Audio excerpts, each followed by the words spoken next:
Todavía nos faltan unos minutitos. Vamos a esperar para que entren los demás o ya estaremos todos. Habemos 7 personas, incluyéndome, 6. Faltamos, pienso yo. ¿Verdad? Varios. Sí. ¿Cuántos son? La verdad no sé exactamente, pero sí. Creo que somos 21. Uy, falta un montón entonces. Sí. Solo quería compartirles de que en el portal hay tareas que están abiertas, pero tienen que entrar prácticamente antes de que se acabe el trimestre, ¿verdad? Porque son sus notas de trimestre. A mí parece que el trimestre se acaba después de la Semana Santa, creo yo. Déjenme que mire cómo está el calendario, permítanme. Voy a ver ahorita. Está abierto, o sea, porque me escriben que yo no he podido mandar, que esto no lo había visto. Bueno, están abiertas las tareas para que ustedes los vayan haciendo. Básicamente, lo que estamos haciendo de tarea es ir leyendo la introducción de los profetas, ir anotando lo que nos dice en la Biblia de estudio, la fecha, el autor, el mensaje, los destinatarios, para irnos haciendo una idea del periodo en que estos personajes, pues, tuvieron su misión y entender que no se nace profeta y se muere profeta, ¿verdad? Sino su contexto histórico que tiene que ver con su mensaje teológico.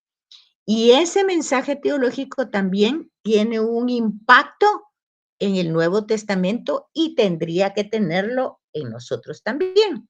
Entonces, eso está en la introducción de cada libro.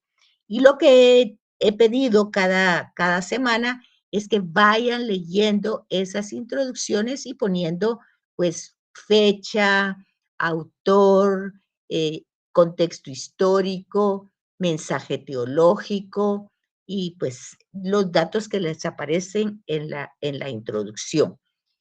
Los temas que hemos visto, pues no sé si ustedes lograron ver el tema de Jonás que compartí la semana pasada. Sí, yo lo alcancé a ver y me pareció excelente el video, la explicación, todo muy interesante. ¿Y qué nos podría compartir en relación al profetismo que estamos estudiando?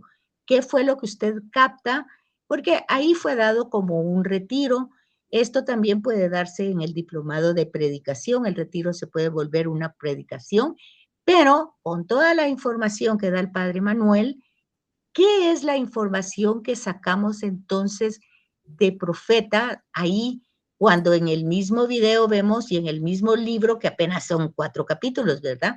Vemos que decimos el mensaje del profeta, el profeta da un mensaje porque es la boca de Dios, y vemos que en Jonás no hay tal mensaje. Entonces, porque solo sale una frase de él, conviértanse, porque si no se convierten, Dios los va a destruir, pues prácticamente, eso es parafraseando, ¿verdad? Pero ¿qué les dice entonces a ustedes en relación a nuestro tema que es el profetismo? ¿Qué les dice entonces Jonás, que es un profeta? Si ustedes tuvieran que dar una instrucción del profetismo utilizando ese video de Jonás, pero no como retiro ni como prédica, sino como formación del libro de los profetas, como estudio del libro de los profetas. ¿Cuáles serían las enseñanzas que ustedes transmitirían ahí del profeta Jonás? Yo creo que él es el de los profetas especiales en los que hemos hablado, que los profetas tienen derecho a elegir si son o no son profetas, ¿verdad? Y él no quiere ser profeta, ¿verdad?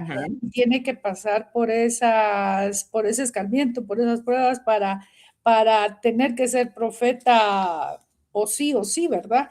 Entonces, creo que eso nos marca cabal de que al final no era tan libre de que si querían o no ser profetas, porque al final Dios sí quería que él fuera profeta y lo obligó a ser profeta, ¿verdad? Pero mire qué interesante, porque yo le iba a preguntar justamente eso, ¿verdad?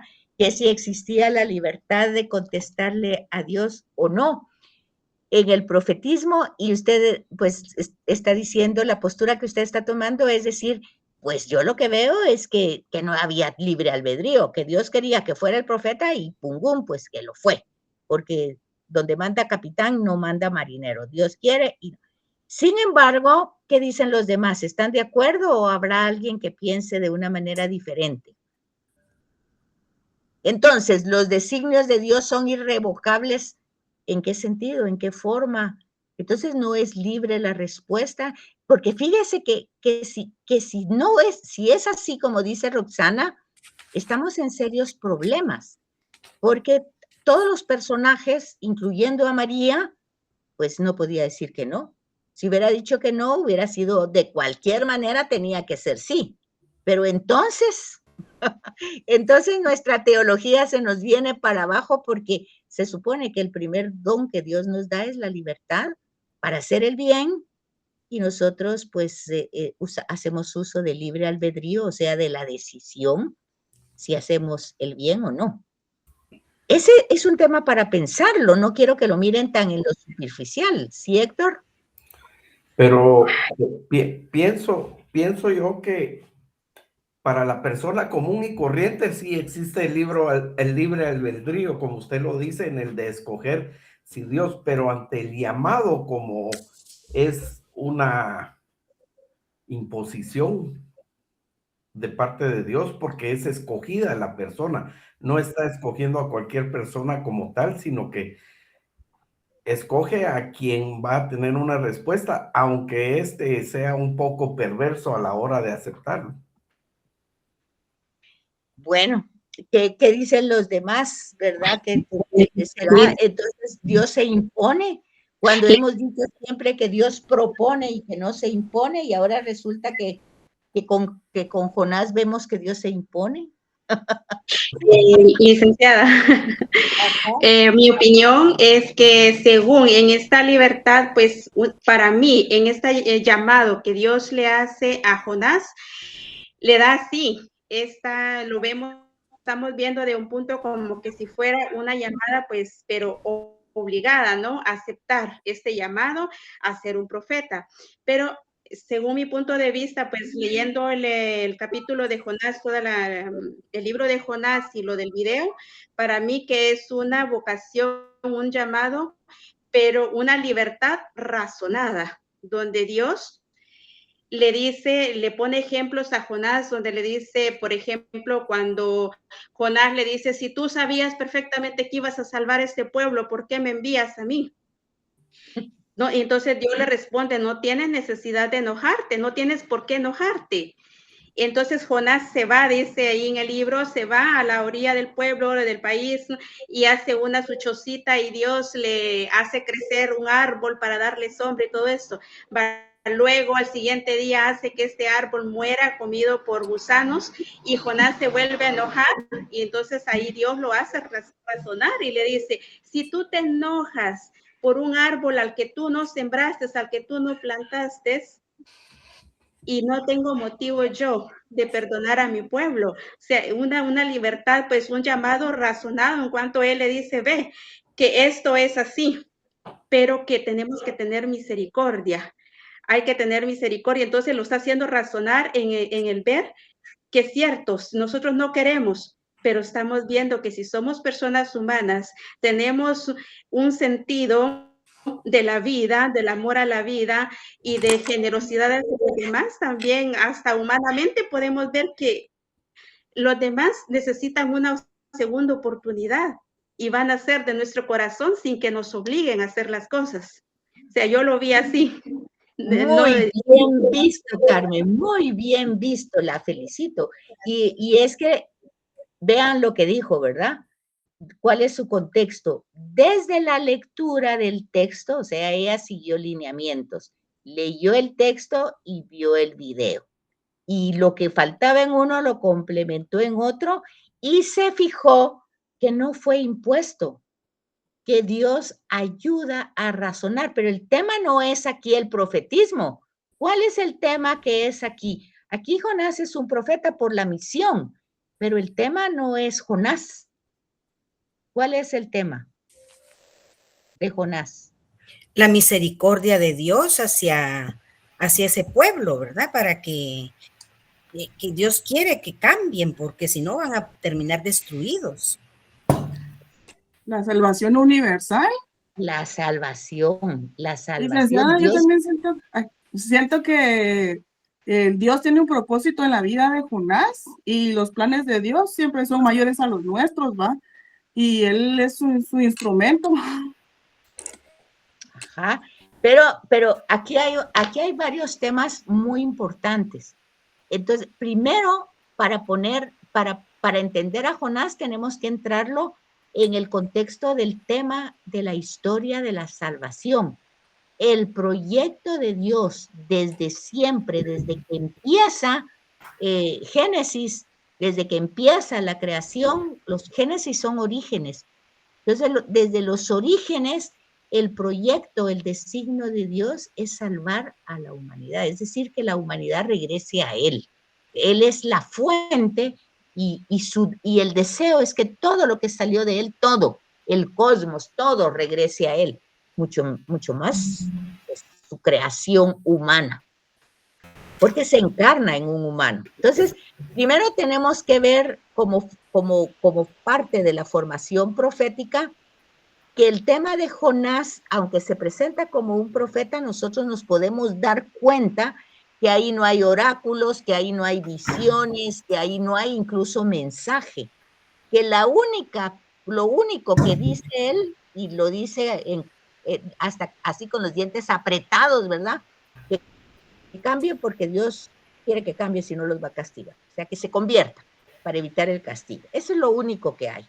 Entonces, si nosotros entendemos lo que estamos leyendo, nos damos cuenta que Jonás, pues, como dice el título, es un antiprofeta, ¿verdad? Porque, como dijo Roxana muy bien, no quiere ser profeta, pero no es que no quiera ser profeta. Lo que no quiere es que Dios perdone a Nínive.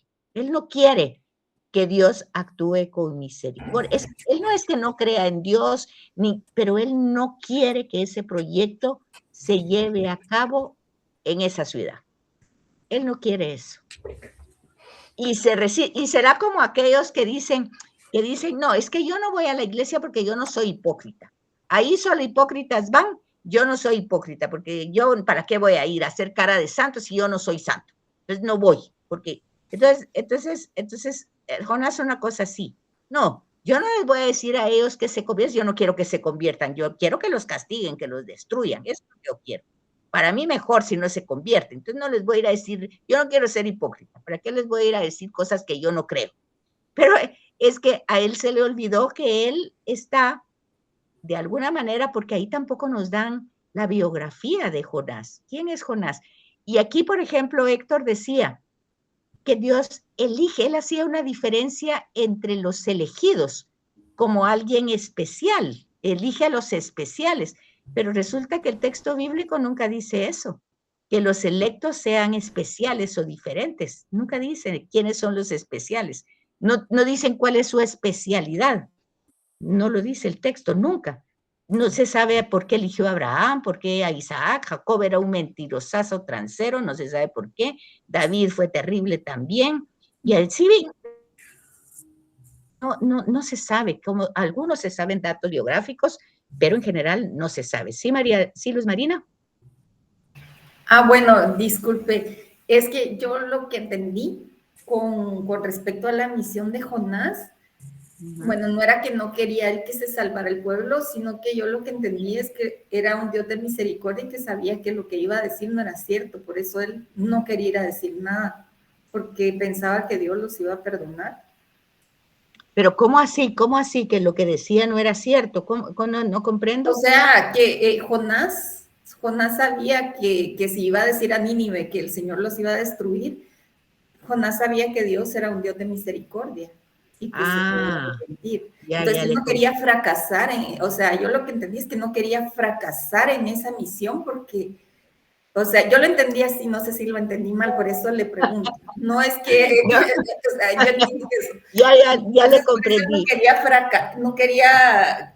fracasar, sino que él quería tener éxito. Entonces, después, cuando el Señor le decía eso, entonces él sí quería que se destruyera porque ya lo había dicho. No era porque su corazón pensaba que quería que se destruyera, sino que decía, yo ya fui a decir esto y después el Señor los va a redimir, voy a quedar en ridículo, voy a fracasar en esta misión. Entonces, imagínese mejor que usted. se destruya porque yo ya dije que se tenía, pues el Señor ya me dijo eso, aunque él tuvo una gran misericordia. No sé, si entendí mal.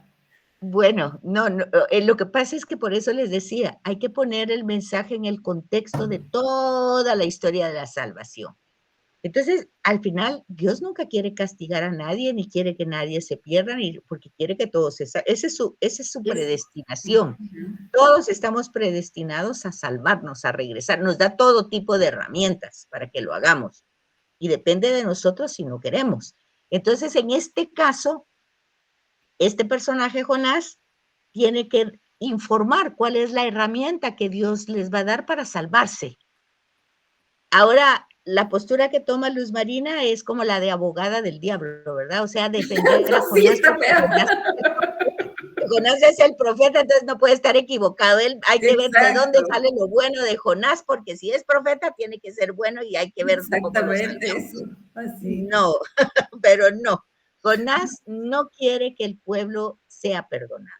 Eso está dicho en todo el contexto, porque él sí sabe que Dios es misericordioso y él sí sabe que Dios los va a perdonar. Él no tiene duda de que si Dios los va a perdonar o no los va a perdonar. Él sabe que Dios los va a perdonar porque como profeta, él sabe que Dios perdona siempre, que la otra cara del amor en Dios se llama perdón, misericordia, compasión, ternura. Entonces, él sabe eso. Y entonces, por eso él no quiere, ¿verdad? Eso sí, usted lo puede buscar incluso en la introducción. No sé si leyó el texto, Luz Marina, pero lo puede buscar en la introducción, en el mensaje que hay en la introducción de ese libro. Usted puede ver eso y usted misma darse cuenta si hizo de abogada del diablo o si usted está... es que así usted ya me puso así como en de abogada del diablo. Vamos a ver. ¿Sabe qué otra cosa me gustó tanto? Cómo Nínive se arrepintió. Ya vio hasta los animales. No, o sea, eso fue algo tan grandioso y eso es lo que en realidad todos esperamos del Señor, que tenga misericordia de nosotros. Pero mire, Luz Marina, mire qué interesante lo que usted está diciendo, porque por eso Jesús, cuando está predicando, él se sorprende, así como usted se sorprendió de que se convirtió toda Nínive, con Jonás que no dijo nada, más que dijo que cambiaran. Eso fue que se conviertan. Y Jesús va a decir, ¿cómo es eso? Que Jonás que no dijo nada y se convirtieron todos, hasta los animales, pues no lo dijo así, ¿verdad? Lo estoy parafraseando. Y aquí hay uno que es más que Jonás, que ha hecho signos inmensos, que ha resucitado muertos, dado la vista a los ciegos, a escuchar a los sordos, caminar a los paralíticos, curar a los leprosos, resucitar a los muertos, y no me creen. Y lo más, aquí hay alguien más que Jonás. Mire usted la paradoja, ¿verdad? La paradoja de Jesús. ¿Se captan ustedes eso? Que en Jonás él rechaza esa misericordia, pero en Jesús es el pueblo que no acepta esa misericordia. ¿Sí capta usted esa línea, ese hilo conductor que llega de Jonás hasta Jesús? Y en Jesús está la sospecha de quién. En Jonás nadie sospechó de Jonás. Todo dieron por hecho que lo que Jonás decía era una verdad que todos tenían que cambiar. Y Jesús haciendo todo lo que hace, la gente le está pidiendo un signo, la gente no le cree, la gente dice que va en nombre de Belcebú, la gente pues al final pide su muerte. Bueno, todo lo que pasa, y Jesús dice, ¿cómo es eso? Y aquí hay alguien que es mucho más que Jonás.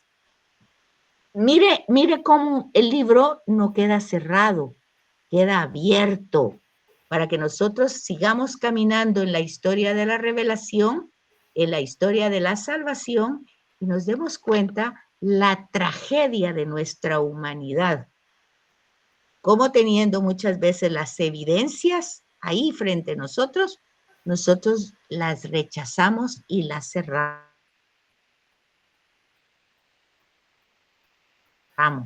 Y esa debería aceptarla, pero sabiendo, él sí sabía que Dios podía hacer eso, y por eso él no quiere ir, porque no quiere anunciarles algo que él sabe que no va a pasar, sabe que va a pasar, porque sabe que Dios es misericordia, pero él no quiere. Para eso hay que entender el contexto histórico de Nínive, porque él no quiere que Nínive sea perdonado. Entonces, a eso también lo tienen ustedes en la introducción ahí en su Biblia del libro de Jonás. Había una manita levantada. ¿Qué manda? Porque son enemigos del pueblo judío. Ajá. Han hecho daño al pueblo judío, entonces por eso él no quiere que ellos se salven, ¿verdad? Claro. Y él no entiende que Dios quiere salvar más allá del pueblo judío. Y ahí dice en la introducción algo como de que como que el pueblo se ha encargado de meterles como esa idea, ¿verdad? De que la salvación solo es de ellos. Y aquí se está encontrando con un mensaje más universal y de plano que le ha de chocar a él, ¿verdad? Como judío le ha de chocar ese mensaje. Se fija, y eso llega hasta nosotros, cuando nosotros, alguien que no, tal vez algún daño, algún chisme o qué sé yo, no digo que sea chiquito que nos ha causado, pero que nosotros queremos que Dios lo castigue. Y muchas veces la gente dice eso, ya vas a ver, Dios se da cuenta y Él se va a hacer cargo de esta situación. Pero lo que está diciendo es Dios te va a castigar, ¿verdad? Y es que ya ahí hay una figura, un preludio de que todos son hijos de Dios. Dios tiene hijos, no tiene gente buena y mala, tiene hijos. Pero aquí en el Antiguo Testamento con Jonás eso no está tan claro. Eso ya va a estar revelado completamente en la persona de Jesús. Que Jesús en la cruz va a dar un perdón, como dijo Carmen, razonado. Perdónalos porque no saben lo que hace. Pero ese es un perdón razonado, porque lo han traicionado, lo han abandonado, lo han escupido, lo han abofeteado, lo dejaron desnudo, le pusieron, se burlaron de él, hicieron una parodia de él, bueno, todo. Y que él diga, no saben lo que están haciendo. Y en Lucas creo que es el evangelio que dice cuando va en la vía dolorosa y están las mujeres aquellas que lloran y dice, porque si eso hacen con el leño verde, ¿qué no harán con el árbol caído? O sea, que si eso hacen con alguien inocente, eso es una metáfora, ¿verdad? Si eso hacen con el leño verde, ¿qué no harán con el árbol caído? Ahí entramos nosotros, ¿o no? ¿Qué dicen ustedes? ¿Entramos o no entramos en esa postura de Jonás? Sí, entramos. Licenciada, otra cosa que a mí me llamó la atención leyendo la vida de Jonás, pues la historia de su llamado y todo, que cómo se nos presenta en esta historia no solo un Dios misericordioso, sino un Dios paciente ante nuestras rebeldías. Porque aquí estamos viendo en la figura de Jonás una persona rebelde, una persona que se está rebelando contra los designios de Dios hacia un pueblo. Y muchas veces a nosotros como cristianos nos pasa también. Por eso me gustó mucho también cómo lo tomaba el padre en el video, ver cómo nosotros también en ciertos determinados momentos también tenemos que ver cuál es nuestra posición con Dios, en qué le estamos fallando, cuál es nuestra tarsis, en qué momento nosotros salimos huyendo, en qué momento nosotros nos oponemos a la misericordia de Dios hacia el prójimo. O sea, muy bien. Esa paradoja, ¿no? Ver cómo Dios siempre se vale de estas personas rebeldes. Él no busca personas que agachen la cabeza a decir todo sí, sí, sí, sí, no. Él también hace ver que nos comprende humanamente, nos comprende, nos quiere, nos ama y nos tiene paciencia tal y así como nosotros somos. Entonces creo que a mí más me impactó esto, ver no solo la misericordia de Dios, sino la paciencia que Dios tiene con cada uno de nosotros. Imagínense, muy bien, Carmen. Y entonces ahí tenemos el primer paso, y es que miren, eso era estratégico, porque estamos en un tiempo litúrgico que es de Cuaresma, y es un tema que nosotros debemos entender, no solamente vivirlo así como se vive, ¿verdad? Sino tenemos que entenderlo.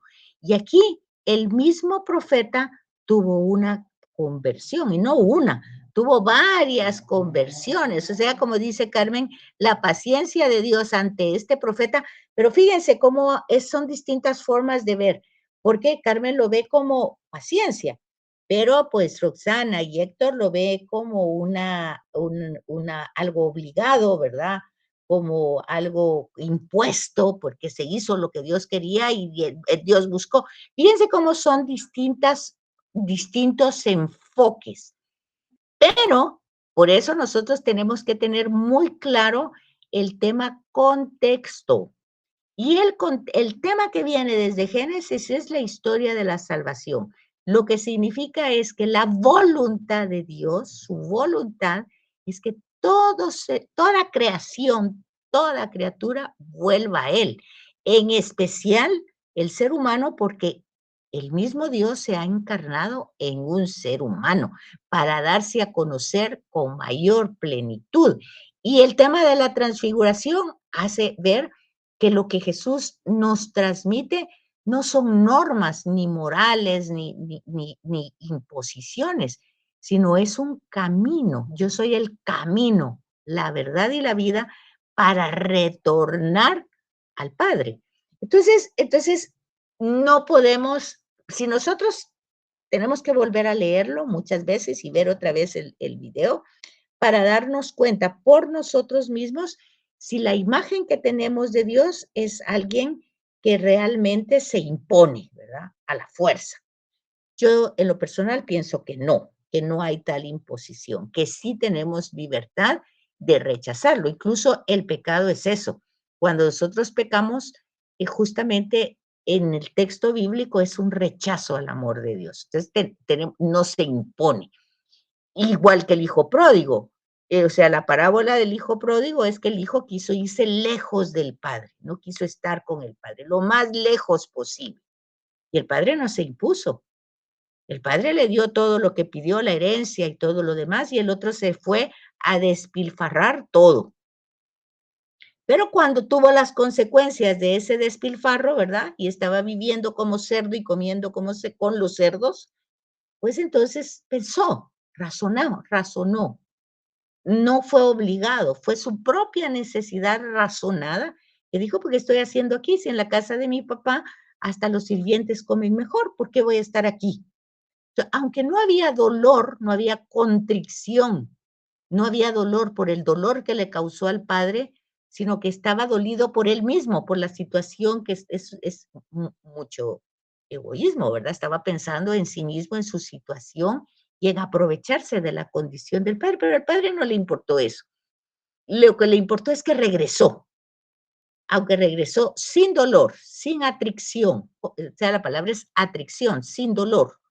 Regresó por conveniencia, porque se fijó, razonó que en la casa de su padre estaba mejor. Y entonces regresó, pero el padre lo aceptó igual y lo dignificó igual, y todos los signos del vestido, de las sandalias, del anillo, lo dignificó como hijo, como lo que siempre ha sido, aunque se había ido.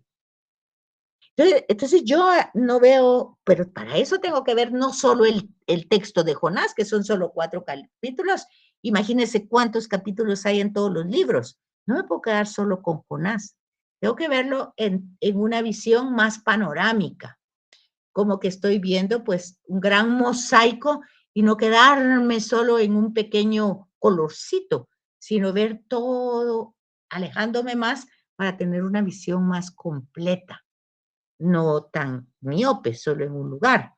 Entonces, aquí vemos que este profeta tenía necesidad de convertirse varias veces, porque no se convierte una. Cada berrinche que hace es una conversión, pero Dios no lo impone, sino pasa. Incluso estando en la panza del cetáceo, tuvo que pensar un poco, porque ¿qué estaba haciendo ahí en la oscuridad, en la panza de la ballena?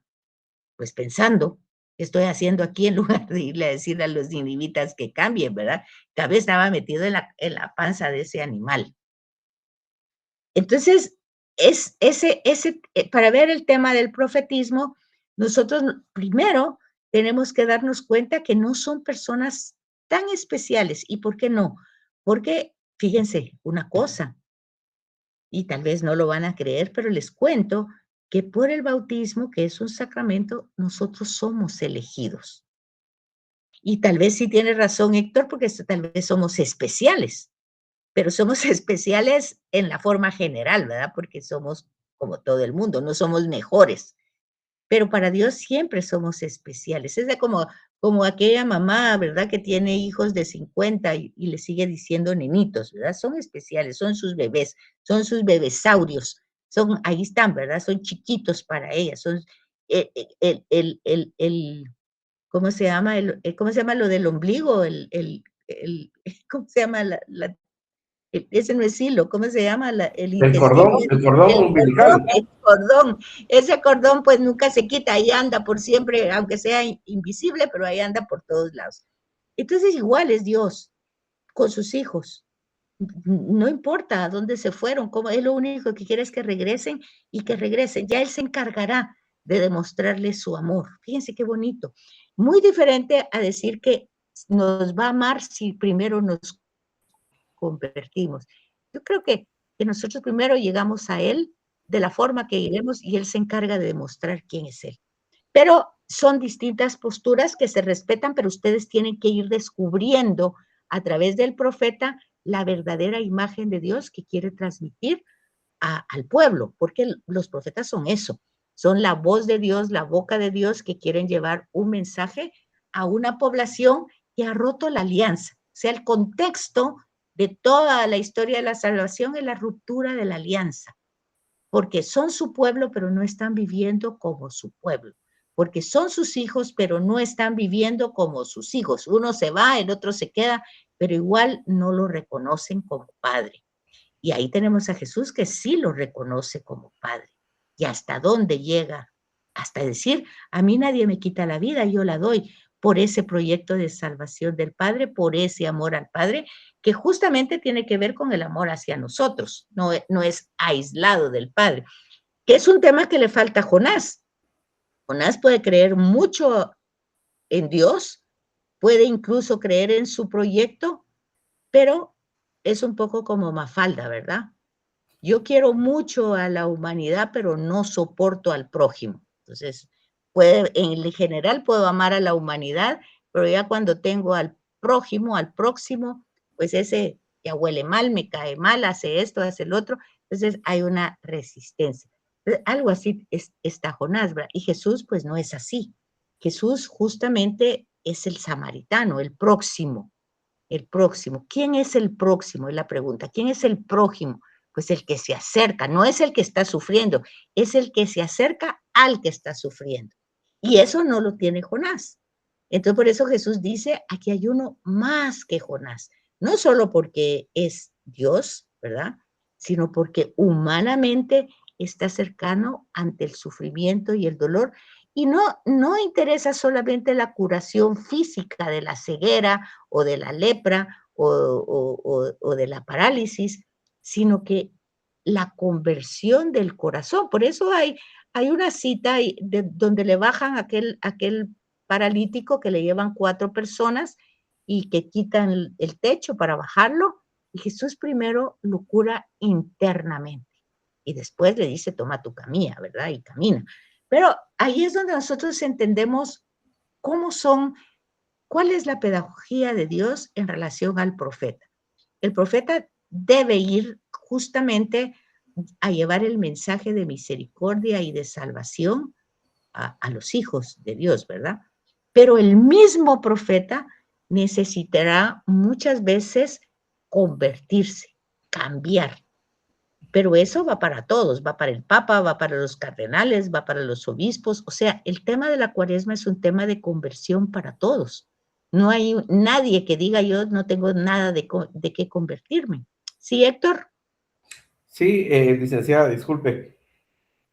Cuando uno mira a los profetas, entonces, o sea, todo esto que estamos viendo de los profetas, lo tenemos que ver desde el plan de la salvación. O sea, a Exacto. la hora de leerlos, hay que entender lo que sus mensajes son de la salvación y la conversión también, ¿verdad? Desde luego, porque no hay una cosa sin la otra. Así es. Y también quería preguntarle si de igual manera esto sigue con los evangelistas en el Nuevo Testamento. Por supuesto, con todos los libros, porque ese es el tema central. De hecho, por eso se llama Antiguo Testamento, o sea, Antigua Alianza y Nueva Alianza, porque Dios ha hecho una alianza no para imponerse al hombre, sino para provocarle la salvación. El tema del decálogo son 10 palabras para la salvación. Claro, en el libro de Levítico se vuelven leyes, pero eso es porque se va a estructurar como una institución casuística, o sea, de casos concretos. Estas 10 palabras, ¿cómo las aplico en este caso? Si robo esto, si mato a este, si quito esto. Entonces, ya eso se va a desarrollar, pero fíjese bien, el tema del decálogo se da en un periodo nómada, donde ellos no están establecidos en una tierra. Ellos son tribus. En el caso de los que salen de Egipto, que los saca Moisés, pues eran esclavos que habían vivido en Egipto durante varios siglos, habían perdido la identidad de ser descendientes de Abraham, de Isaac y de Jacob. Pero ellos van, en el Sinaí van a recuperar esa dignidad, esa identidad de quienes son. Y entonces van a ser un pueblo, pero porque Dios los elige como pueblo. Ahora, Héctor, cuando usted decía algo especial, ¿qué de especial tenían? Si se habían quedado ahí por 500 años casi como esclavos. ¿Qué era lo especial que tenían? A ver, ¿cuál era lo especial? Que tenía que el pueblo de Israel o los profetas. No, o sea, los que han salido de Egipto, que llegan al Sinaí, es la elección. Dios Bueno, pues pienso yo que cabalmente eso, lo que usted acaba de decir, su identidad, va a buscar la tierra prometida, va lo que Dios les ha prometido. Exacto, o sea que entonces, pero vea cómo usted ya está encontrando la respuesta. No es que sean especiales. Lo especial es la promesa que Dios ha hecho a Abraham, a Isaac y a Jacob, y que estos son descendientes, aunque ellos no lo sepan, aunque ellos hayan perdido la identidad. O sea que lo especial está en la promesa de Dios, no está en la gente que ya perdió la identidad. ¿Sí capta lo que digo? ¿Sí capta lo que estoy diciendo? Entonces lo especial no está en nosotros, ni en la elección de cada uno. Lo especial está en la promesa, lo específico está en la promesa, en la voluntad y en el proyecto de Dios, que es lo que quiere. Sí, gracias, sí, ¿no? Y precisamente en esa vía es donde hay que verlo, ¿verdad? Porque no es que Dios lo quiera ver a uno como una cosa aparte, sino que en conjunto para ganar esa promesa para uno, o para todos, llegar hacia eso por medio de la conversión. O sea, nos tenemos que convertir para lograr llegar a esa promesa. Nosotros debemos convertirnos para poder creer en ese proyecto y querer trabajar en el proyecto de salvación. Entonces entra lo que dice San Agustín, nos salvamos en racimos. Es como que tenemos un racimo de uvas y nosotros somos la última uvita que está abajo, pero lo que estamos luchando es que pero no es nuestro proyecto, no es el proyecto de ningún profeta, el proyecto es de Dios, es incluso el proyecto de Jesús, pues porque es Dios, pero realmente el proyecto es del Padre, ¿verdad? Y Juan lo dice, el Padre y yo, Jesús dice, el Padre y yo somos uno. Entonces es el proyecto donde humanamente Jesús responde como humano al proyecto de Dios. Fíjense que eso es muy bonito entenderlo, que ninguno de los profetas se involucró tanto en él, aunque fueron muy buenos. Por ejemplo, Moisés fue muy bueno, se involucró muchísimo, tanto que lo vimos el domingo, que la gente está peleando con Moisés por haberlo sacado porque los llevó al desierto y se está muriendo de sed. Entonces la gente peleaba con Moisés por eso, y Jesús y Moisés le iba a reclamar a Dios: ¿qué hago con este pueblo que es tuyo? No es mi pueblo. O sea, el proyecto no es de Moisés.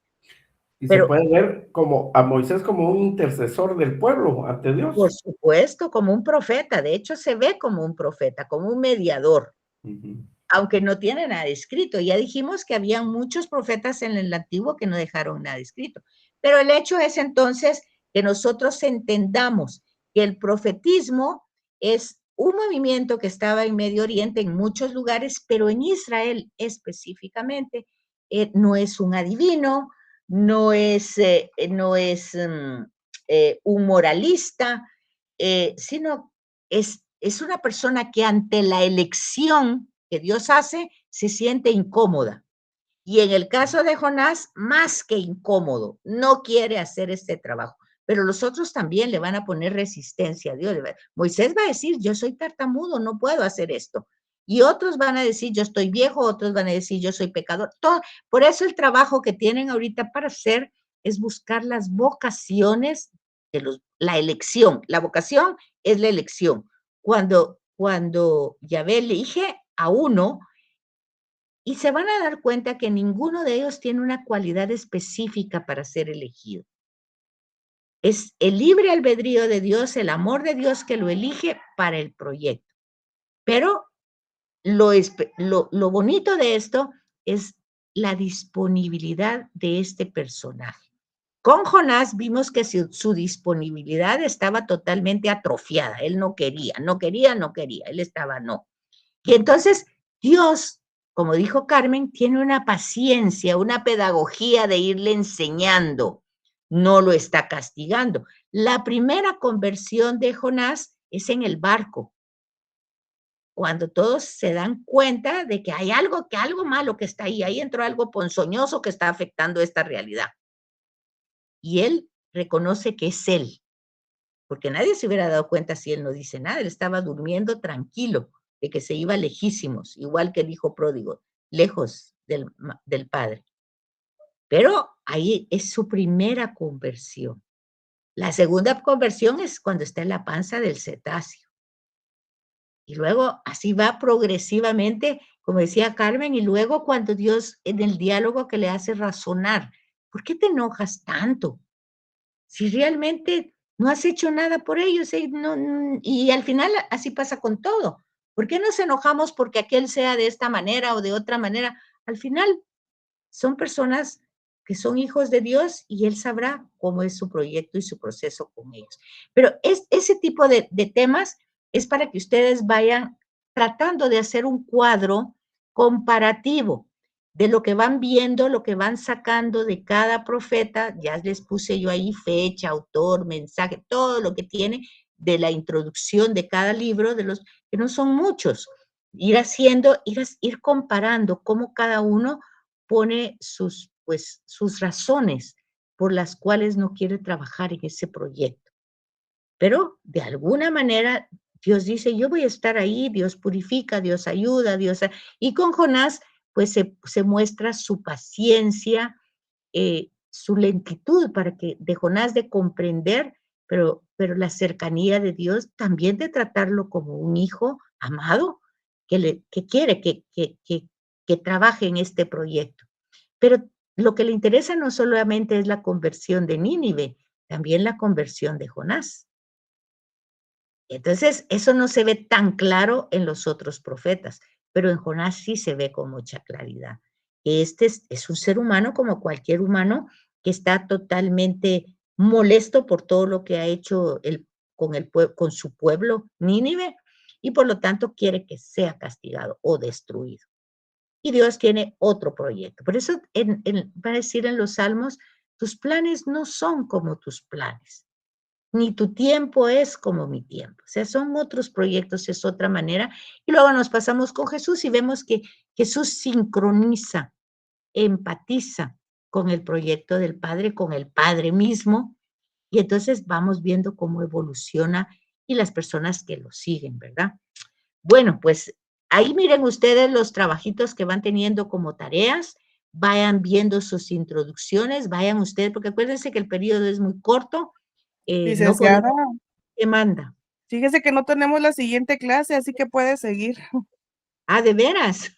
Sí, Bueno, pues si quieren que siga, con mucho gusto, no hay problema. Pero sí pueden ustedes como ir viendo cómo han ido avanzando. Han visto introducciones, porque no necesitan que yo les esté poniendo tareas, porque de aquí sacamos esto, que no está nada escrito, pero que yo les puedo poner en esta clase ya viendo que leyeron y que vieron o dándole chance a que lo hagan, que me pongan su comentario, sus aportes, sus sugerencias, sus reflexiones, como un ensayo o como una infografía, que me informen, pero ya lo hicimos aquí y yo lo puedo poner. Y como les digo, tiene que ser que no se pase yo iba a ver eso, ¿verdad? Cuando se acababa el trimestre. Permítame que los voy a ver para que no se nos olvide. Vamos a ver aquí a Timoteo. ¿Cuándo es que se acaba el trimestre? Vamos a ver. Si lo encuentro, calendario, aquí está. Miren pues, bueno, se acaba hasta el 27 de abril. O sea que nos queda, hoy estamos a 9, nos queda la clase del 16, del 25, son 2 clases, 16, 25, y luego nos quedan las de abril, que son 13, 20 y 27. Nos quedan 5 clases para que se acabe el trimestre. Entonces, los trabajos que están ahí como tareas, pues ustedes los van viendo y lo van subiendo. Está abierto para cualquier fecha. Ustedes solo leen ahí la tarea. Tiene que ver básicamente con las introducciones, tiene que ver ahorita con las vocaciones de cada uno de los profetas mayores, que son 4, Isaías, Jeremías, Ezequiel y Daniel. Son los 4 profetas mayores. Y dijimos que los profetas mayores pues tienen la característica de escritura pues grande, ¿verdad? De muchos capítulos. Ya ven que Jonás solo tiene 4 capítulos, eso es un profeta menor. Entonces van haciendo ustedes esos trabajos, tienen la Semana Santa y la Semana de Pascua como semana libre, de dos semanas sin clase, 2 lunes sin clase, el 30 y el 6 de abril, y tienen estos días. Yo hoy creo que les puse una tarea en relación a las vocaciones, pero sí me gustaría que hicieran una especie de ensayo con el tema de Jonás. Viéndolo como que fue pues ahí se presentó como un retiro, pero haciendo la pregunta que les hice al principio, ¿cuál es la enseñanza concreta? Entonces, la enseñanza concreta no nos podemos perder, pues, en el sentido de que Dios se impone, porque aquí hay un tema que no lo podemos cambiar en relación a toda la revelación. Dios no se impone desde el principio, si ustedes se fijan. En Génesis pone límites, o sea, el árbol del bien y el mal es un límite, no es una prohibición. O sea, cuando dice, de todos estos árboles puedes comer menos de este.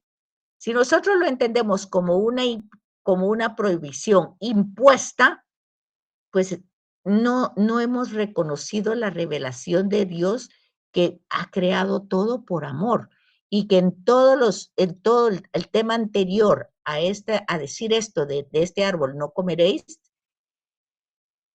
antes de eso los creó a imagen y semejanza suyo, o sea, les dio parte del mismo.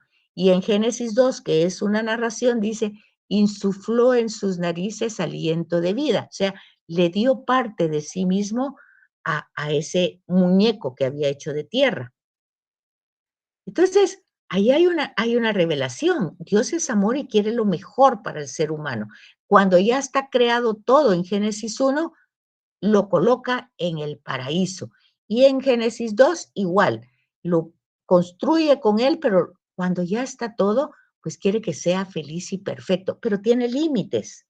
Y el hombre tiene que reconocer sus límites. El problema es que no lo reconoce y dice pues que quiere él ser el que sepa, el que sus decisiones, él decida qué es lo bueno y qué es lo malo. No quiere depender de Dios, quiere ser autónomo, quiere ser como Dios. Entonces, pero ya vimos cómo se reveló Dios y ya vemos que nosotros, los seres humanos, nuestra tragedia es rechazar y sospechar de ese amor. ¿Cómo sabemos que desde el principio está la sospecha? Cuando la serpiente le dice, ¿verdad? Dios sabe que si comen de este árbol se les abrirán los ojos y seréis como dioses. Dios sabe. O sea, si sabe que esto me va a hacer tanto bien, ¿por qué me lo prohíbe? Entonces, ahí hay un lenguaje que no es el que está en el texto, pero ya está en mi sospecha, como prohibición y como algo que Dios sabe que me va a hacer bien y que no quiere que yo lo tenga. Entonces ya no es tan bueno, ya no es tan amoroso, ya hay que sospechar. Esa sospecha viene en todo el camino, en todo el problema. Es la tragedia del ser humano. Entonces vemos ya con la historia de salvación de Abraham, que empieza la historia de la salvación, no quiere ser como Dios, quiere depender de Dios y le cree y camina con él y le cree las promesas y le cree en todo su proceso. Y bueno, ya vemos la parte del éxodo. Llegan ahí a Egipto, entender que si ya está Egipto, es que ya hay imperios y apenas Israel está empezando su historia. Pero esa historia de Israel no era posible. En Egipto fue posible. Ya era imperio, ya tenía el faraones, ya tenían escritura. Israel no. Israel era nadie. ¿Quién era Israel? Abraham era de Ur de Caldea, era pagano. O sea, Israel no existía. ¿Y quién va formando a Israel? Pues es Dios. Es Dios quien elige a Abraham y de él va a salir un pueblo. A él se le promete un pueblo. Y Abraham le cree. Y entonces ahí empieza a caminar y empieza a desarrollarse la historia. Después sigue con Isaac, por eso se llama el ciclo patriarcal, porque Abraham, Isaac, es un ciclo. Les pasa lo mismo. Dios que está construyendo la historia de estos nómadas. Son nómadas, no tienen tierra. Son nómadas, pastores, tienen ganado, van buscando el alimento. Y ahí surgen los primeros ritos que llegan, por eso el Pasaj, Pascua, ellos están de paso. Como no conocen el territorio donde están, pues cuando llegan a un territorio y se van a quedar ahí por días o por meses, pues ellos primero purifican ese lugar y lo hacen, como son pastores, pues degollan a una ovejita, a la mejor, la sangre, la riegan por toda la carpa, porque tienen carpas, no tienen casas, ¿verdad? Y entonces ahí está el pasaje, ahí es la raíz de la Pascua, ellos están de paso. Pero ya en ese momento ya Dios camina con ellos, con Abraham, con Isaac, con Jacob, que tienen que reconocerlo, encontrarlo en su historia. Lo mismo que pasa con nosotros. Dios pasa en nuestra historia, pero el problema es que no lo reconocemos, no lo descubrimos. No, y justamente estudiar esto es para conocer esa pedagogía y didáctica y poderlo reconocer. Sí, Carmen. Licenciada, estaba viendo en la plataforma que entonces serían 2 cuadros sinópticos. Sí, los que les parezca ahí, sí. 2, ¿verdad? Uno que tiene profetas, citas, ¿verdad? De profetas mayores y menores. Y otro que es solo con los profetas mayores, ¿verdad? Exacto. Muy bien. Y aparte un ensayo de Jonás. Pero no se los he puesto, creo yo. No, ese no, pero también, ¿verdad? Puedo ponérselo, sí, estoy pensando. Bueno, estoy pensando mejor no. El de los profetas mayores era para entregar hoy, ¿verdad? No tienen fecha de entrega, es lo que les estoy diciendo. Todas las fechas están abiertas. Ay, qué bueno, porque el primero sí está grande. Sí, entonces más que todo es una didáctica para que ustedes se vayan pues acostumbrando al texto, para que vayan entrando y vayan teniendo contacto con él y vayan leyéndolo y se vayan. de pronto uno ya ve que no solo va ahí, sino que un poquito más de curiosidad y entra en otras páginas y va viendo y luego ya lee las notas de pie de página y así, poquito a poquito se van encariñando con el texto y le van perdiendo el temor de que yo no entiendo y que es difícil. Y sí tiene su grado de dificultad si yo no capto ese hilo conductor que viene en todos los textos, que es la alianza, que es el proyecto de Dios que quiere hacer una amistad. Primero quiere que el ser humano lo conozca y luego quiere hacer una amistad libre con él. O sea, el ser humano tiene que responder libremente. Por eso aquí Héctor se salió un poco de este contexto, ¿verdad? Cuando dice, bueno, es como obligado, como impuesto. Pues ahí no estaríamos entendiendo bien ese hilo que viene desarrollado desde el principio. No sé si con la explicación se ha ido aclarando eso. Ok. Entonces, luego también tenemos el tema ese, de ahí van saliendo, de esas tribus nómadas, van saliendo los primeros ritos que se van a ir tomando, pero que luego van a tener, si ahí están en el pasaje y están en la Pascua muy primitiva, esa Pascua va a tener otro sentido cuando salen de Egipto, porque también van a estar de paso, van a ir de un lado para otro, van a salir de la esclavitud a la libertad. Pero como ya se fijan ustedes, que la libertad es algo que duele, que cuesta, tiene su precio, hay una factura que pagar. Y entonces, por un lado, ellos eran esclavos, pero vean la facilidad de ser esclavo. Porque para ser esclavo no tengo que decidir, no tengo que buscar, ahí lo tengo todo, ¿sí? ¿Se fijan? Ahí tengo la comida, porque son otros los que mandan en mí, no soy yo. Ahí sí hay una actitud muy pasiva de parte del ser humano. Y Dios los saca de esa realidad pasiva, pero los saca utilizando todo su brazo fuerte, pero el ser humano tiene que vivir las consecuencias de esa libertad, porque ahora él tiene que buscarse las formas. Ya no tiene un amo que lo mantenga, ¿sí captan? Entonces, por eso, pues, añoran las cebollas y la carne de Egipto, porque ahora ellos tienen que buscársela la carne y las cebollas, o las tienen que sembrar o las tienen que buscar, y resulta que están en el desierto y no tienen ni agua. Entonces, ahí está todo ese proceso que pasa en Éxodo y está en el libro de Números también. Pero siempre se va a presentar, se va a llevar el hilo de la presencia de Dios. Nada de eso ni es castigo, son consecuencias de no creer, consecuencias de no entender, consecuencias de alejarse de la alianza, consecuencias de no creerle que Dios sea amor, que sea cercano. Todas esas dudas que se presentaban el domingo, ¿estará Dios o no con nosotros? Eso todavía lo tenemos. Entonces, todo eso provoca consecuencias, porque aunque el rito se haga, se vaya a misa y esto, no encontramos el sentido de lo que estamos haciendo. Y eso es lo que va a venir a decir Jesús. Yo no vine a abolir nada, sino a darle sentido, o sea, cumplimiento. Entonces, es la línea que van a utilizar los profetas.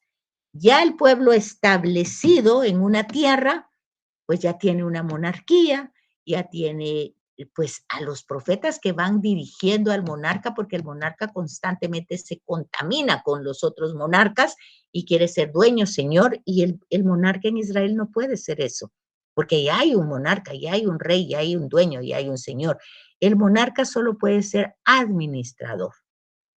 Entonces, cuando pierden esa dimensión, ahí entra el profeta, hacerle conciencia que se desviaron. Entonces, el tema es conviértanse, cambien, porque no está todo perdido, pero si siguen así, las consecuencias van a venir.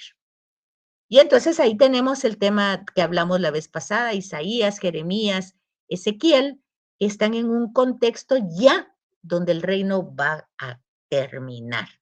Y todavía los profetas están haciendo conciencia para que ese momento no pase, pero pasa y se van al exilio. En el exilio es otro momento, pero entonces también ahí llega el profeta para que recuerden que estos momentos de dolor pues van a pasar, porque la promesa de Dios se mantiene. a pesar de que ellos no hicieron caso, a pesar de que se les avisó, pero Dios es fiel, Dios es misericordioso, es eso. Entonces, Él no cambia de opinión, Él no hoy dice una cosa y mañana otra. Si Él ha hecho una promesa, la va a cumplir. Y Él ha prometido estar con ese pueblo, siempre, aunque esté equivocadísimo al 1000, como lo está ahorita. Ahorita Israel está más equivocado que ha estado siempre, pero Dios sigue estando ahí. Es el pueblo elegido, es el pueblo de Jesús. Y aunque los errores puedan ser garrafales, Dios está ahí esperando su cambio, esperando que entiendan, esperando que esa soberbia se venga para abajo, esperando que no hagan alianza con los otros imperios y se acuerden quién es el Señor y quién los creó. Porque no los creó Estados Unidos, ni Estados Unidos les dio la tierra. ¿Sí se fijan? Eso sigue siendo actual. Entonces, y el profeta es cuando dice, usan el nombre de Dios, pero no lo viven. Entonces, eso lo podemos ver hoy en la actualidad muy claramente, porque Israel sigue siendo Israel, pero están desplazados por todos lados. Y reunirlos, pues es lo que ha costado. Y hoy peleando ellos por tener más tierra, pues tampoco es así. Pero en fin, es el tema que nosotros vamos viendo y lo que vemos ahora, fíjense, si ese profetismo nosotros hoy lo vemos en nuestra realidad actual, pues dice la gente, ya no hay profetas y se equivocan. Porque nosotros por el bautismo somos, ¿qué somos? ¿Qué funciones tenemos por el bautismo? Profetas, sacerdotes y reyes. Entonces, ¿cuántos bautizados hay que no están poniendo en función su profetismo? No se trata solamente de denunciar, se trata de verdaderamente conocer quién es Dios y transmitirlo a las otras realidades, sobre todo a los momentos de desesperanza, porque son los momentos, acuérdense que el Papa Francisco decía, somos peregrinos de la esperanza, entonces estamos de paso, entonces lo que debemos de contagiar a los demás es la esperanza, que no es lo mismo que ser positivo. La esperanza no es que aunque yo mire todo negro, pues yo lo voy a ver blanco porque soy positivo. Eso no es la esperanza. La esperanza es tener la certeza de que la promesa hecha por Dios se cumple, porque Dios no cambia de opinión. Entonces estoy esperando que se cumpla lo que Él ha prometido. No porque yo lo merezca, sino ya en nuestro caso, por méritos de Cristo. Entonces el profetismo está a flor de piel de todos nosotros. Incluso en este momento, este curso, al no tener un texto, al estar queriendo reflexionar desde la palabra revelada, se vuelve eso, una voz profética que anuncia quién es Dios y qué revela Dios. Pero no es para que ustedes se queden viendo así, sino para que ustedes mismos asuman el papel de profeta, que es primero conocer quién es el que está mandando el mensaje, de qué se trata ese mensaje en relación a su proyecto de salvación, cómo es que nosotros vivimos el tema de la alianza, pues ya no de la antigua, porque somos seguidores de Cristo, la nueva. ¿Y cómo podemos evaluar eso? Pues en la celebración eucarística, porque ahí renovamos la alianza cada uno, porque decimos que eso, ahí está Dios Trino presente en el altar, y nosotros vamos a eso, a renovar nuestra alianza y hacer las cosas por Cristo, con Él y en Él. Entonces, ¿qué tanto eso realmente somos conscientes para vivir nuestro sacerdocio, nuestro profetismo y nuestra realeza como servicio, ¿verdad? Porque eso dice Jesús, el que quiera ser el más entre ustedes, tiene que ser el servidor de todos. Entonces, el más es el rey, pero ¿qué tiene que hacer? Pues servir. Entonces, la realeza, desde Cristo, Él dice, yo no vine a ser servido, sino a servir. Esas palabras no son no son románticas ni abstractas, es palabra de Dios. Entonces, eso si yo lo creo, pues es para encarnarlo. Y si no puedo hacerlo, pues justamente en esa renovación de la alianza. Entonces, vean, Los temas de la alianza van desde Génesis hasta cada uno de ustedes. El tema de cómo se da Dios a conocer que es misericordioso, paciente, amoroso, compasivo, se ve luego encarnado en Jesús, ya no solo con palabras, sino con gestos, con signos, con acciones. Vayan y díganle a Juan lo que ven y lo que oyen. Entonces, ya Dios se le ve caminando entre nosotros con gestos, acciones, cercano, humano, y sobre todo en el sufrimiento y en el dolor. Entonces, ¿cómo estamos ahí nosotros? Porque no se trata solo de conocer teorías o conceptos o ideas, porque Dios no es eso. Jesús no nos transmite ideas, nos transmite la relación que tiene con su Padre. Entonces, por eso hoy lo tenemos, con que llega él a su tierra natal, Nazaret, y pues hoy no se lee la parte donde lee a Isaías, lee al profeta Isaías, pero lo encarna, porque luego que lo lee el rollo y luego lo cierra y dice, pues esto se ha cumplido hoy, o sea que lo está encarnando. El Espíritu de Dios está sobre mí. Esa certeza de Jesús leyendo al profeta Isaías, pues hace ver que él está encarnando eso que el profeta Isaías dijo hace unos 500, 600 años. ¿Qué tanto nosotros cuando oímos esa palabra, cuando la escuchamos, qué tanto la podemos encarnar? Y qué tanto en la renovación de la alianza, ya no una Pascua de corderitos, ni porque nos liberaron de Egipto, sino ahora se nos libera del pecado por Cristo, y nosotros vamos a renovar esa para seguir siendo amigos siempre, la mantenemos y escuchamos esa palabra para encarnarla. Y entonces dice hoy Jesús, nadie es profeta en su tierra. ¿Y por qué no es profeta? Pues porque lo conoce, ¿verdad? Les conoce de qué pata cojean. Entonces ya no puede ser profeta, como lo que hace y esto y el otro. Pero no se trata de eso, ¿verdad? Se trata realmente de que estamos en procesos de conversión. El Fray Nelson Medina dice que deberíamos de tener un rótulo siempre, así colgado en nuestro pecho, donde diga obra en construcción. O sea, nunca somos una obra acabada. Siempre estamos en construcción, o sea, en proceso de conversión. Entonces, eso es el profetismo y nosotros tenemos que ir dándonos cuenta que no es una institución que pasó de moda, sino que es lo que nosotros somos a través del bautismo.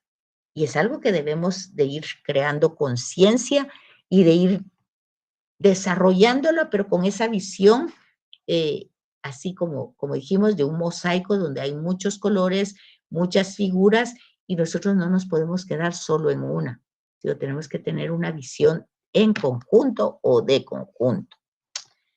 Bueno, entonces no sé cómo están, qué hora es, ni vi, son las 8:30, 9 menos 20, ¿9 menos qué? Menos 20. Pues no sé si tienen dudas o algo que comentar, algo que decir, algo que añadir. O si ya se fueron y solo están ahí conectados y yo habla, porque no estamos grabando nada. Todo bien, pero no fueron a dormir y me dejaron hablando. Yo todavía estoy. Ahí estamos. Está muy interesante todo que ya se durmieron, está No, al contrario. Yo tengo una pregunta. Estamos meditando. Pues que no vayan a meditar tanto, que estén cabeceando, porque yo ya me quedé sin voz de tanto gritar aquí. No, y es que la verdad, como usted nos lo está explicando, o sea, el concepto o la idea que tiene uno, que yo tenía al empezar este diplomado de la Biblia, pues poco a poco ir profundizando en lo que usted nos está explicando, pues, ¿verdad? O sea, ir viendo no solo la literal del texto, sino que lo que esto conlleva, pues, o sea, todo lo que gira alrededor de la palabra escrita del Señor para nosotros. O sea, no dejarlo simple y sencillamente ahí en el libro como tal, sino que sacarlo y dimensionarlo, por decirlo así, en todo su aspecto. Como dice usted, la salvación, la conversión y universal, y verlo desde un punto universal, no solo quedarse uno como lo que dicen las palabras ahí en la Biblia, ¿verdad? O sea, sí es interesante y es lo que a mí me está abriendo la mente ahorita, pues, en base a lo que pensaba en un inicio del diplomado. Y le agradezco porque en realidad es muy interesante lo que usted nos dice. Bueno, pues más que decirlo, ustedes lo tienen que constatar, porque no es que yo lo diga, está en su propia Biblia. El tema de los profetas donde se vuelve un poco complicado o paradójico más, es por el hecho de el lenguaje que ellos utilizan. Pero tienen que darse cuenta que ese es un lenguaje, los que son mamás y papás se tienen que dar cuenta que es un lenguaje que usan los papás cuando ya un hijo no hace caso. ¿Sí? ¿Captan ustedes? Que no es que le esté deseando el mal, sino que está como advirtiendo. Es una especie de advertencia, pero una advertencia que se usa con un lenguaje que te va a castigar, te va a pasar, que a veces le van a decir ellos a uno, pareciera como que lo estás deseando que me pasaran, lo repetís tanto que pero no es que se esté deseando, sino que se está advirtiendo, ya no sabe uno cómo transmitir ese tema de que cambie, de que está destruyendo su vida, que ya no sabe uno con qué palabras. Entonces, el profeta es el que va a utilizar oráculo del Señor, es decir, como decir, esto no te lo estoy diciendo yo, esto lo está diciendo Dios que esto va a pasar. Entonces, va a reafirmar esa advertencia como venida directamente de Dios y entonces va a utilizar la palabra castigo. Es como cuando nosotros decimos, por ejemplo, pues hablando siempre con un hijo que no nos hace caso, que ya me tenés hasta aquí. O sea, hasta aquí, ¿qué quiere decir hasta aquí? Quiere decir que ya me sobrepasó, ya se fue arriba de la cabeza, es decir, ya no tengo control de... Son muchas formas, son formas de hablar, pero que es un lenguaje cuando es hablado que se comprende, ¿verdad? Por eso ellos, los profetas, utilizaban, cuando veían, por ejemplo, a Jeremías, de pronto que ve aquel hombre que hacía vasijas de barro y ve si le sale una mal, cómo la está manipulando el barro y la vuelve a hacer otra del mismo barro, lo destruye y piensa, eso es Dios realmente, cómo él mismo nos puede reconstruir, o Ezequiel en el mismo exilio, cuando ve todos los muertos que han habido, cadáveres, y piensa, pero Dios puede sacar de todos estos huesos nueva vida. ¿Qué tengo que decirles? Haya vida en estos cuerpos. Pero es más que todo no quedarnos en la forma literaria, sino el mensaje que está diciendo el profeta. Realmente, de que eso es lo que pasa, de lo que pasa, lo que Dios quiere es evitarnos las consecuencias funestas de separarnos de Él, ese drama. Pero es algo que tiene uno que entrar en toda la historia y en todo el proyecto. Y aquí entra un elemento. Realmente el Papa Benedicto XVI decía que un cristiano hoy o es testigo o no es nada. Es decir, ¿qué quiere decir eso?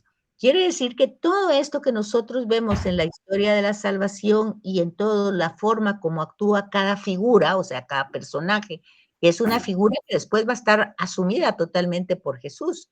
Todas las figuras que pasan, Abraham, Isaac, Jacob, Moisés, después van a estar siendo asumidas por la persona de Jesús como Dios, ¿verdad? Entonces, ese tema, cuando nosotros vemos cómo se va desarrollando esa historia y el papel que nosotros jugamos en ella, si realmente estamos en la jugada o no estamos, si realmente entendemos ese proyecto de salvación y queremos que otros se salven o no, o como Jonás no queremos, o si realmente yo todavía tengo una imagen confusa de Dios que castiga, que es violento, que tiene ira, y entonces yo hago todas las cosas como en el paganismo para mantener a ese Dios como tranquilo, como como sosegado, como que no se fije tanto en lo que estoy haciendo, sino más bien en lo que hago malo, sino más bien en lo que hago bueno, que lo voy a visitar, que le doy esto, que le doy el otro. Entonces, cuando nosotros tenemos esta época de Cuaresma, es como que es lo mismo del profeta, o sea, la época misma es un profetismo. Y sí, mira, lo que has hecho equivocadamente, ya sea por lo que sea, pues tienes el chance de cambiarlo, tienes el chance de hacer, pues, conciencia de lo que es como un momento de pensar en lo que he hecho y en lo que he fallado y la forma como puedo cambiar. Podríamos decir que el mismo periodo de la Cuaresma es la voz de un profeta dentro de la liturgia. Y vamos a encontrar eso, porque vamos a ver las primeras lecturas. Por ejemplo, Daniel hace poco está entre estos libros que ustedes tienen que ver, la vocación. Pues Daniel está diciendo una oración donde reconoce su pecado, ¿verdad? Dice, hemos pecado realmente, hemos faltado contra ti, es una oración declarada, ¿verdad? Hoy también vemos en el Éxodo al pueblo que no reconoce su pecado, pero que duda, y a nosotros que estamos leyendo nos damos cuenta. Entonces, el mismo tiempo litúrgico nos da el chance con las lecturas de los profetas, con las lecturas de Jesús que llevan un hilo conductor con los profetas, porque es lo mismo Jesús que lo anuncia en una época de una forma y los profetas que lo hicieron de otra forma. ¿Cuál va a ser la diferencia? Que en Jesús no están esas amenazas. Esas amenazas terminan con Juan el Bautista, porque él sí dice, él es presentado como el último profeta del Antiguo Testamento y el Nuevo, ¿verdad? Es como el puente entre los dos testamentos, o sea, las dos alianzas, siempre partiendo del hecho que Dios quiere hacer una relación con el ser humano, y a eso se le llama alianza, y a eso se le llama testamento. Bueno, entonces vemos a Juan el Bautista que todavía dice, vea, cambien, porque ya viene el hacha a cortar todo lo que nos sirva. Entonces, ahí vemos que la gente cambia por miedo, ¿verdad? Los fariseos lo escuchan, los publicanos, y cambian. En Jesús no vemos eso. En Jesús no hay tal amenaza, no hay tal anuncio, todo es una gran noticia, Dios es un gran Padre, es más que bueno, Jesús lo sabe, lo conoce, ve toda su creación y lo alaba, ve el sufrimiento humano y lo libera. O sea, así es Dios, así como actúa Jesús, así es Dios. Entonces tenemos un progreso y una revelación grande del tema del profetismo en la persona de Jesús, que aplica y asume, y hoy mismo lo dice en el texto de hoy. Aquí hay uno que es profeta, pero que su palabra no es aceptada en su pueblo. Nadie es profeta en su propia tierra. Y ciertamente lo tratan de despeñar, ¿verdad? Porque hace una comparación de profetas también, que tiene que ver con la lectura de no sé si es de ayer o la de hoy, de Naamán, el leproso, que entonces lo mandan con Eliseo para que lo cure, ¿verdad? Y Eliseo pues no le dice no le pide nada fuerte, ¿verdad? Que haga algo imposible, solo que se vaya al río Jordán a bañar 7 veces. Pero también vemos cómo se informa él, y ahí hay todo un tema de profetismo, porque una esclava judía que trabaja para pues embajador sirio, pues que tiene lepra, él se entera. ¿Cómo se enteró él? Pues se enteró por esta muchacha que dice, si fuera a mi tierra con el profeta Eliseo, pues él lo curaría de la lepra. Y llega y va con toda una serie de riquezas para ofrecérsela al rey, y el rey cuando oye que viene manda el otro rey a su embajador para decir, cura a mi general, se rasga los vestidos porque dice, lo que está haciendo es como provocar una guerra, porque yo no puedo curar a un leproso, ¿acaso soy Dios? Entonces eso va a servir como razón para hacerme la guerra, y se rasga la ropa, ¿verdad? El tema, y con la ropa iba la ceniza, o sea, el tema de la imposibilidad de limitación. Entonces, ¿pero qué es lo que pasa? ¿Qué es lo que pasa entonces?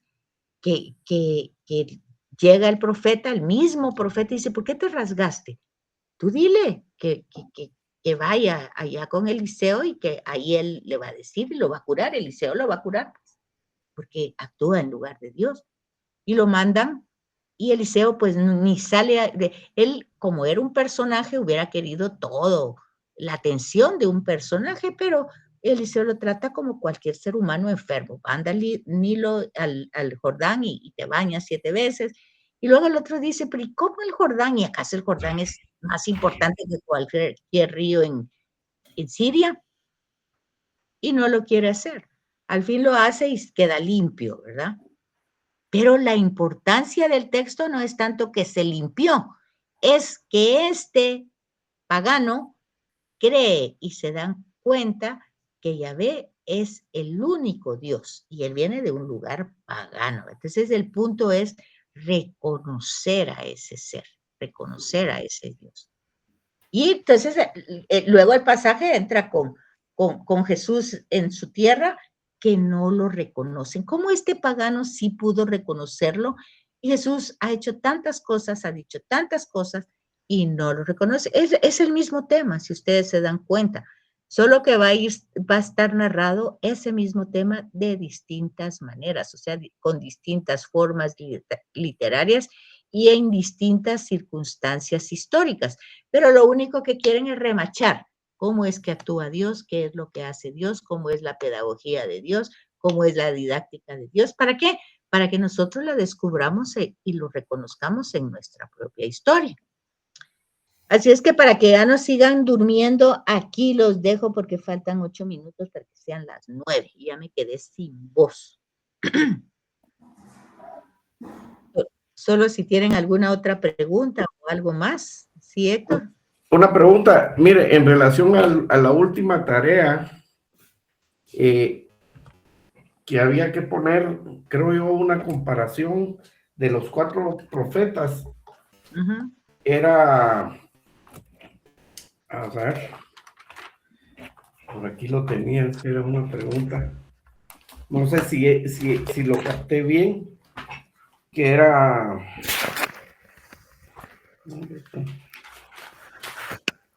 Ay, Dios.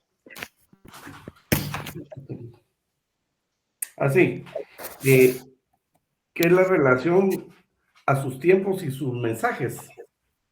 Sí, lo que pasa es que como acuérdense que cada uno de ellos está en épocas diferentes y en circunstancias diferentes, pero se van a dar cuenta que el mensaje es el mismo, es hacerlos cambiar. Lo único que va a utilizar es lo que les estaba diciendo, palabras fuertes, oráculos, castigos, amenazas, o sea, pero lo que tenemos que ver es la intención del profeta de que el otro cambie, ¿verdad? No importa que cambie por miedo o que cambie por convencido o por razonar, el hecho es que cambie, pero pues vemos que no siempre va a tener esa reacción, ¿verdad?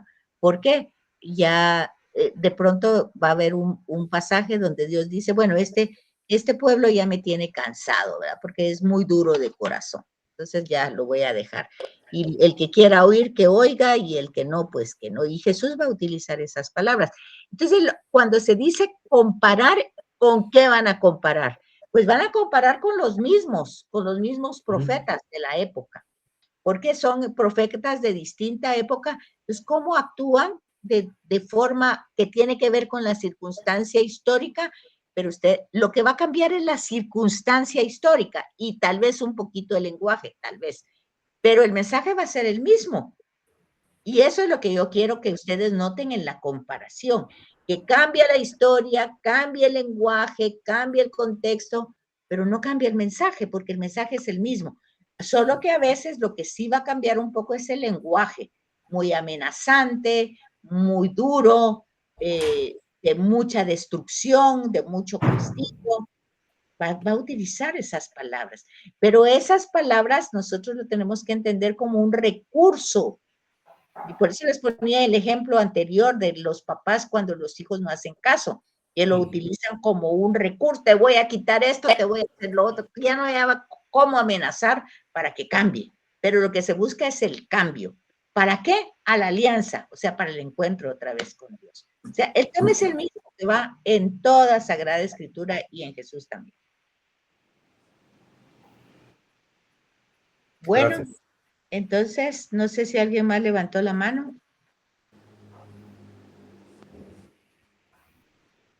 ¿Ya no? No. Ya se durmieron. Yo creo. Yo creo que están más que dormidos. No, muchísimas gracias, no, ninguna duda. Estamos bien, licenciada, gracias. Entonces, que Muy descansen interesante. entonces. Bueno, que descansen entonces. Feliz Y noche. Gracias. Feliz noche. Buenas noches a todos, buenas noches. Mire, solo una pregunta, tal vez con la asistencia, ¿cómo hacemos para marcar? Porque a veces nos es difícil. sí, yo estaba preguntando, la verdad, yo pregunté cuántos eran los que estamos en el portal y me decían que como 25, pero yo nunca he visto 25 aquí. Hoy habían como 16, creo yo, ahorita yo hay 11. Entonces, yo realmente no llevo la asistencia, no pongo nota por eso, ni la llevo, porque el problema es que no todo el mundo puede, Siempre.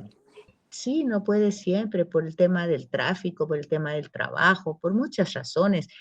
Hay una persona que me dice que está muy enferma, que está haciendo los trabajos, que quería que grabara la clase, pero siempre tenemos ese problema de grabación, entonces, pues yo lo único que digo para que si dicen que vayan leyendo las introducciones, que vayan viendo los pocos videos que se han mandado y que vayan haciendo las tareas y de ahí pues ya más o menos. Ok. Bueno, muchísimas gracias. Bueno, gracias a ustedes. Feliz Feliz noche. noche. Feliz noche.